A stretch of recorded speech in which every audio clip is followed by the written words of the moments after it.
bonjour, merci de la question. Tout d'abord, je voudrais remercier le président Sall pour son hospitalité à mon égard, ainsi à l'égard de l'équipe qui m'accompagne. Nous avons discuté avec le président Sall des sujets d'intérêt commun entre notre organisation Open Society Foundation et le gouvernement du Sénégal. Parmi ces sujets d'intérêt commun, nous avons également discuté de ce qui le tient à cœur en tant que président de l'Union africaine et qu'est-ce qui serait dans son programme. Nous avons parlé du domaine de la santé. Dans le domaine de la santé, nous avons fait beaucoup d'efforts. Nous avons, entre autres, financé la production de vaccins par le biais de l'Institut Pasteur, l'IRSF et le Centre africain de lutte et de prévention contre la maladie. Vous savez, notre activité dans ce cadre-là, ce n'est pas seulement pour permettre de gérer la pandémie actuelle, mais de nous préparer également aux pandémies à venir, parce que ce n'est pas notre première fois. La fondation Open Society est présente au Sénégal depuis plus de 20 ans maintenant, mais notre implication, j'allais dire familiale, par le biais de mon père Georges Soros, date des années 80 et 90. Nous avons discuté avec le président Sall des sujets économiques. Nous avons discuté de la nécessité, avec la crise que nous traversons, au sortir de cette crise, de permettre au niveau des institutions financières internationales, comme le FMI par exemple, une redistribution des droits de tirage spéciaux entre les pays. Non seulement une redistribution, mais une nouvelle émission de droits de tirage spéciaux afin que les pays africains également puissent avoir accès à ces droits de tirage spéciaux pour permettre une relance post-Covid, parce que la Covid a eu un impact important sur les économies de nos différentes nations. Nous avons parlé avec le président Sall d'un sujet qui lui tient à cœur, c'est-à-dire l'autonomisation et le renforcement des possibilités économiques des jeunes et des femmes. Nous avons également parlé de notre implication dans le soutien au secteur de l'éducation. Autant de domaines qui sont importants à nos yeux et aux yeux du président Sall et où nous comptons poursuivre notre collaboration. Disons les remerciements de la part de la Fondation auprès du président et de son gouvernement et l'ensemble du peuple sénégalais pour avoir abrité la Fondation au Sénégal et de lui faciliter ses opérations dans la région. Alexander Soros est le vice-président de la Fondation Soros. Et ici, en visite officielle, sur invitation du président de la République, est accompagné par son chef de cabinet, qui est ici là, Zach Graham, et notre collègue qui est venu de New York, Dr Kayoum Ahmed, qui est spécialiste en santé publique et qui a travaillé sur les questions du soutien à la production des vaccins et des équipements de tests que nous avons pu fournir aux différentes institutions africaines, et ici y compris l'Institut Pasteur. Et notre collègue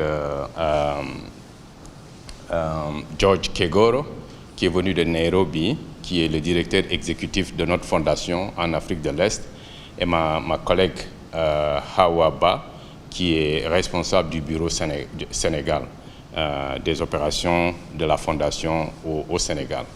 Donc, remercier encore une fois le président pour l'hospitalité qu'il a accordée à notre vice-président et à sa délégation. En plus des sujets qui ont été mentionnés ici, que nous avons discutés, juste ajouter 2 points de discussion que nous avons également eu, notamment